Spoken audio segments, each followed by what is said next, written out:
Je vais aller me faire un café. Il n'y a pas trop de lumière, mais c'est pas grave. Icon. Coucou tout le monde, j'espère que vous allez bien. Aujourd'hui on se retrouve pour une nouvelle vidéo. Alors j'espère que ça ira pour aujourd'hui, le cadre comme ça. J'avoue j'ai pas sorti les lumières mais je trouve au retour que ça va à peu près. On se retrouve pour un bilan de mes lectures en 2022. C'est un peu tard, on est presque fin du mois mais je me dis qu'il n'est jamais trop tard pour parler livres et surtout pour faire un petit bilan. Donc let's go, c'est parti.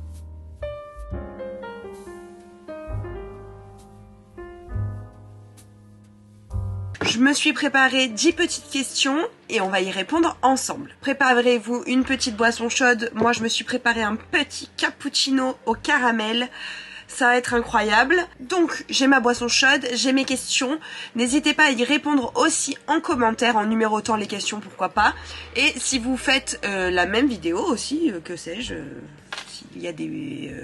booktubeurs qui passent par là, n'hésitez pas à m'identifier. Si pour vous j'ai pas répondu à cette question, qui m'en manque et que vous avez d'autres questions, n'hésitez pas à me les poser, soit je ferai une autre vidéo, soit j'y répondrai peut-être sur Insta, j'en sais rien, on verra. Donc n'hésitez pas en tout cas. Pour l'instant j'arrête de blablater pour rien, let's go, c'est parti. Donc je me suis armée de mon iPad et de mon application Glyph que j'adore, dont je vous parle très souvent parce que je suis une grande fan de cette appli. J'adore cette appli. Je vais juste vous dire mon pseudo pour ceux qui sont dessus, qu'on puisse partager ça ensemble, surtout que je suis plutôt assidue c'est une jolie couleur avec le truc comme ça. Je suis plutôt assidue avec cette application parce que c'est vraiment là où j'ai toutes mes refs, donc c'est trop génial. C'est pareil que mon nom ici, c'est L Folie des Jenny. Voilà, je vous l'écris juste là. Et c'est tout. Et donc là-dessus, vous pouvez trouver ma wishlist et toutes mes étagères, tous les livres que j'ai aimés, etc. Tous mes avis. J'en poste pas beaucoup des avis par contre sur l'application.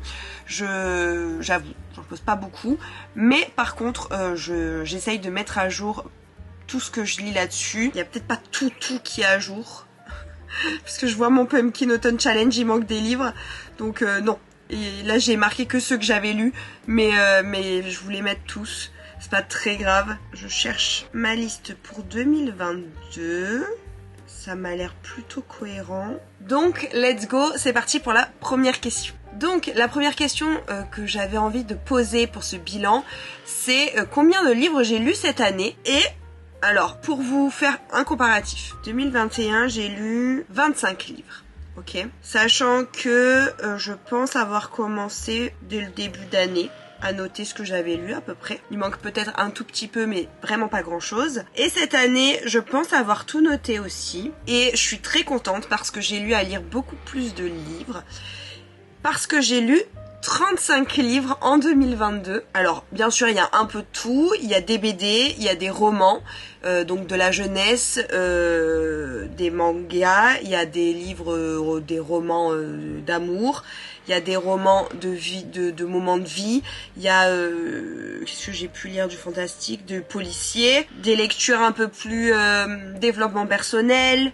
Enfin vraiment j'ai lu un peu de tout cette année et j'en suis très contente et très fière parce que vraiment 35 livres déjà pour moi c'est énorme parce que j'ai une très grosse panne de lecture pour 2021 et 2022 et de voir tout ce que j'ai pu lire quand même en 2022, bah je suis super fière de moi. Donc je suis trop contente, ça fait quoi, ça fait presque 3 livres par mois, ce qui n'est pas du tout dégueu. Je trouve. Je vous parle après de mon objectif, mais en tout cas pour l'année 2022, je suis pas déçue, je suis plutôt très fière de moi. Alors, mon top 3 pour cette année. Alors, je regarde dans mes lectures, parce que c'est assez compliqué, vu que j'ai lu un petit peu de tout. Top 3, ça va être très compliqué. Je pense que je vais vous faire un top 3 romans et un top 3 romans graphiques, donc BD et manga. On va faire ça. Comme ça, ce sera un peu mieux et je me sentirai un petit peu mieux. Parce que là, c'est impossible de choisir. Donc, top 3 des romans. En troisième place, je vais vous mettre les couvertures juste là, je me décale un petit peu, je vais vous mettre les couvertures juste là. Donc le troisième sur le podium pour cette année, ce serait Luna de Serena Giuliano. C'est un livre qui se passe à Anna et que j'ai adoré. C'est une histoire moment de vie. J'étais partie pour le lire sans grande conviction. C'est ma sœur, il me semble, qui me l'a offert celui-là. Je l'ai lu et j'ai adoré l'ambiance, j'ai adoré les personnages, je me suis laissée totalement embarquer dans le truc, c'était extraordinaire, j'étais fan, franchement c'était top. Ensuite, top 3 c'est dur, hein, parce que je le mettrais quand même ex aequo. La description était tellement incroyable que vraiment j'ai envie de le mettre en avant dans cette vidéo. C'était le bonheur d'Anna, le tome 1 après la pluie, qui était extraordinaire avec des descriptions à couper le souffle. Vraiment, je me suis laissée transporter et j'ai adoré, vraiment. Je le conseille en plus à tout le monde parce qu'il est vraiment incroyable et il est en auto-édition. Donc ne foncez. Ensuite, le deuxième sur le podium, ce serait Là où chantent les écrevisses. Là où chantent les écrevisses de Delia Owens. Enfin, je l'ai écouté, celui-ci, sur Audible. Je l'ai eu en lecture audio. Je suis tombée dessus totalement par hasard, en fait, dans mes lectures audio. C'est-à-dire que sur Audible, je cherchais quoi essayer, parce que j'avais envie de tester les lectures audio. Et je suis tombée sur ce titre et il m'a accompagnée pendant un long moment parce qu'il est assez long à lire et je suis tombée amoureuse de ce je n'avais pas envie que ça se termine. Je me suis attachée au personnage, je me suis attachée à l'histoire, j'ai vécu le truc comme si c'était moi, comme c'était d'une poésie à couper le souffle. Une description pareille, incroyable, enfin vraiment c'est un livre exceptionnel. Si vous ne l'avez jamais lu ou jamais écouté, je vous le conseille à 10 millions de %, c'est un bijou, un bijou. Et donc, le premier de ce top 3 pour les romans, c'est Le Crime de l'Orient Express d'Agatha Christie. Je l'ai lu cet été à Majorque. Comment vous dire que même très longtemps après, puisque ça fait plus de 6 mois que je l'ai lu, je suis encore sous le choc de ce livre. Je n'avais jamais lu d'Agatha Christie avant celui-ci, c'est mon premier. Et je ne le regrette pas du tout, puisqu'il m'a donné envie de découvrir toute l'œuvre d'Agatha Christie. C'est juste que, pour moi, je sais pas pourquoi, les romans policiers, j'adore ça en période printemps-été, un peu chelou, mais voilà. Même si là, pour le février tapal, vu que j'en ai acheté quelques-uns, je pense me les mettre dans ma pile à lire, mais je suis tombée sur les fesses. C'est une lecture absolument divine. Il y a un twist à la fin qui est incroyable, mais si vous ne l'avez jamais lu et que vous aimez les romans policiers, mais qu'est-ce que vous faites? Bon Dieu, foncez, c'est un bijou. Un bijou. Certes, c'est un des plus connus, c'est c'est Agatha Christie, machin, truc, vous pourrez trouver toutes les excuses. C'est un livre incroyable, il y a pas de mots. L'écriture, les personnages, l'enquête, tout est incroyable. Tout est incroyable, incroyable. Voilà. Bref, le top 3 pour les romans graphiques. Donc, je pense que ça va être un peu plus simple. Pas du tout. Si, en vrai, ça va être plus simple. Parce que, donc, j'ai toujours mes chouchous, le carnet de l'apothicaire et comment ça s'appelle? Et l'atelier des sorciers. Ça ne change pas. Mais, là, c'est de la continuité. Donc, j'ai pas découvert 3 nouvelles choses cette année. Là, je suis vraiment dans les découvertes. Et, donc, en troisième, je mettrai La Sentinelle du Petit Peuple, qui est une BD jeunesse que j'ai découvert, du coup, l'année dernière, où j'ai lu les 2 premiers tomes. Le 3e est sorti, mais je l'ai pas encore lu. Et je suis vraiment tombée amoureuse de l'univers, des dessins, de l'histoire, des personnages. J'adore, c'est mon moment cocooning. J'aime me perdre dans cette BD, je la dévore. C'est un truc de dingue. Je l'aime trop, vraiment je l'aime trop. Et si vous avez des enfants, ou même si vous aimez lire un peu de jeunesse, bah franchement je vous le conseille parce que ça détend beaucoup. C'est des moments de poésie aussi, et c'est un moment où on quitte un peu l'univers adulte, l'univers plan-plan, et où on se laisse transporter par un peu l'univers magique, et c'est trop génial. Ensuite, en deuxième, je mettrai Magica, de Yosuko Oshimi. Donc c'est un manga, comme vous le comprendrez avec le nom, que j'ai adoré.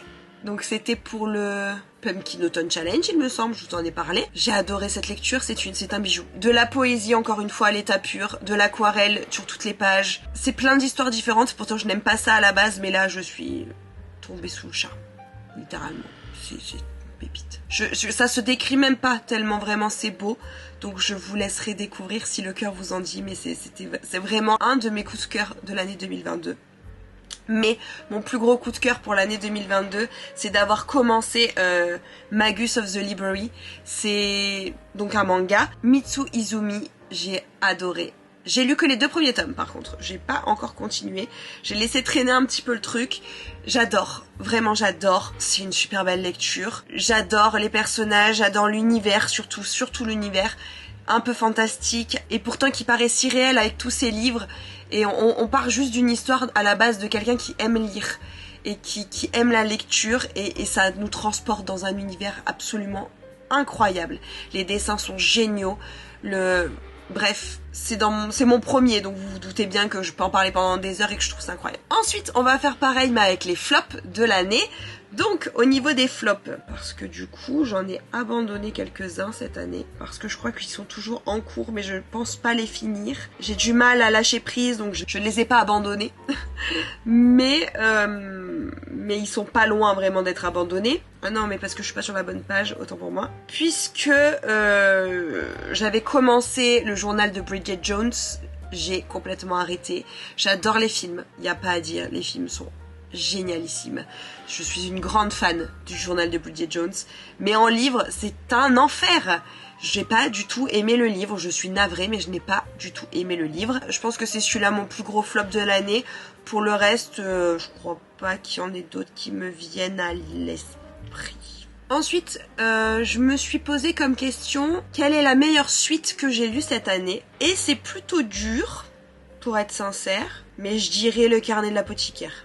Parce que, donc de Itsuki Nanao et Neko Courage, parce que vraiment, alors comme je vous disais tout à l'heure, Le Carnet de l'apothicaire et L'Atelier des sorciers, c'est vraiment mes coups de cœur de l'année 2021 et je les aime toujours autant. Mais L'Atelier des sorciers, il y a eu quelques tomes qui m'ont un peu laissé sur ma faim, alors que Le Carnet de l'apothicaire, chaque tome est un bijou sur cette planète. C'est un délire, j'aime d'amour ce manga. Dès que j'en commence un, je le dévore. Voilà. Il y a vraiment quand je m'endors de fatigue, je tombe de fatigue, que je n'arrive pas à le finir, mais sinon je fais tout pour le finir en une fois. C'est un enfer, parce que j'aimerais le savourer, mais j'y arrive pas. Je suis trop pressée de découvrir ce qui lui arrive, je suis à fond avec elle et... Enfin bref. Carnet de l'apothicaire sans hésitation. Ensuite, je me suis posé la question de quel livre m'a fait pleurer cette année. Le plus pleurer. Ben, je pense que ça va être Le Bonheur d'Anna. Je crois que c'est celui-là qui m'a fait le plus pleurer cette année. Même si Une fille comme elle de Marc Lévy, j'ai quand même pas mal pleuré. Luna, j'ai un petit peu pleuré aussi, mais je crois que celui où vraiment j'ai pleuré, c'est Le Bonheur d'Anna, le tome 1. De William Alcyon. Je pense que c'est celui-là. Je vous ai pas fait trop de résumé dans cette vidéo. Enfin, je vous fais pas trop de résumé dans cette vidéo au niveau des histoires. Mais parce que je vous en ai déjà parlé plusieurs fois. Donc je me dis que potentiellement si vous me suivez, vous connaissez déjà ces livres. Si c'est pas le cas, je vous invite vraiment à vous inscrire sur Glyph. Et au moins vous aurez tous les résumés des livres dont je vous parle et vous aurez accès à mes étagères pour les retrouver. Parce qu'en gros c'est l'histoire de Anna qui a été malheureusement victime de l'attentat à Nice le 14 juillet avec son compagnon. Et il s'avère que Anna va s'en sortir. En tout cas, elle va rester en vie. Et on va suivre son chemin pour se reconstruire. Et vraiment, c'est une magnifique lecture. Vraiment, c'est un roman qui vous aide à avancer et à vous sentir mieux, je trouve. Vraiment. Vraiment. Au niveau des sorties en 2023 que j'attends le plus, ça, je voulais faire une recherche avant de vous le dire parce que en réalité, je ne sais absolument pas ce qui sort en 2023. Bien entendu, j'ai envie de redécouvrir la suite de mes mangas préférés, de mes BD préférés. Mais après, je dois avouer que j'ai pas trop regardé ce qui allait sortir. J'espère qu'ils vont sortir une suite au livre méchant Disney que je lis depuis un moment. Que vous connaissez, je vous en ai déjà parlé, ou j'ai déjà lu quelques-uns. Je crois que le dernier que j'ai lu, c'est Maléfique.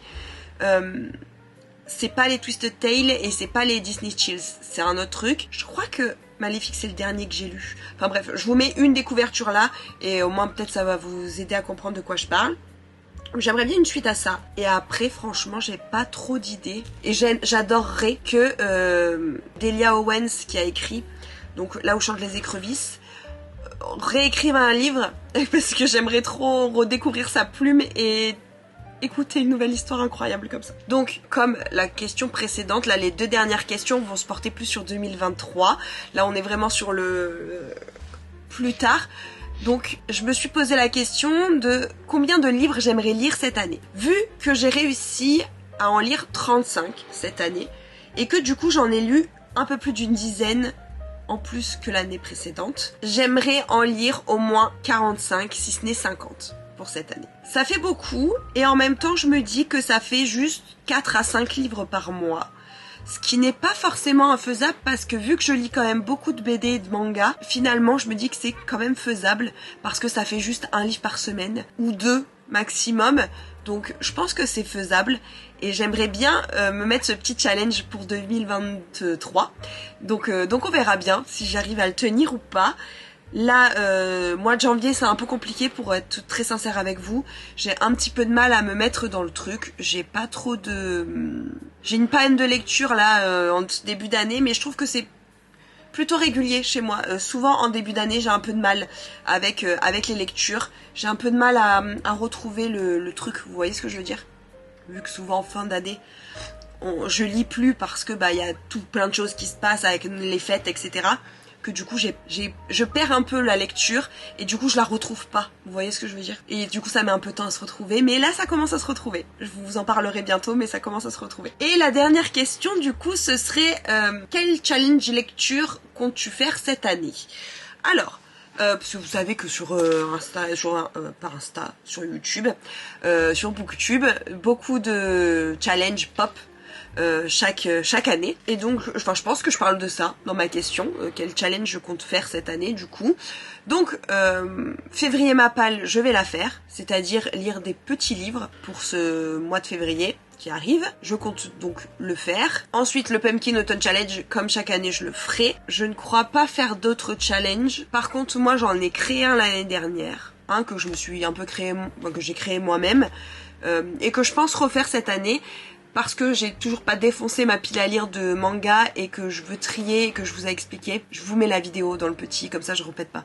Mais j'avais créé un challenge 30 jours, 30 mangas au mois d'avril, et je pense que je vais le refaire, un manga par jour. Et ça permet donc de soit défoncer sa pile à lire de manga, soit ça permet de, si vous êtes en phase de tri et que vous savez plus trop les histoires, que vous savez plus trop si ça vous plaît ou pas, en fait ça vous permet juste de recommencer le livre et de voir, tout simplement, de voir si ça vous plaît toujours, si vous avez toujours le truc, si vous l'aviez bien lu.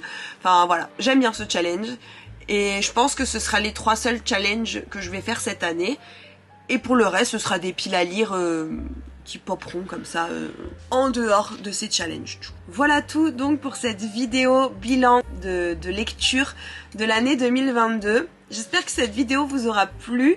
Comme je vous disais au début de la vidéo, n'hésitez pas à répondre vous aussi aux questions et à me répondre en commentaire. Ou comme je disais, si vous êtes sur Booktube et que vous avez envie d'en faire une vidéo, n'hésitez pas à m'identifier, comme ça je pourrai aller voir vos réponses. Et ça me permettra de découvrir de nouveaux créateurs sur YouTube et j'adore ça. En tout cas, si vous n'êtes pas abonné à la chaîne, je vous laisse vous abonner juste là, sur le petit bouton rouge. N'hésitez pas à cliquer. N'hésitez pas donc à laisser un commentaire. N'hésitez pas à liker la vidéo si elle vous a plu. En tout cas, moi je vous embrasse très très fort. On se retrouve très vite pour une nouvelle vidéo. Ciao ciao.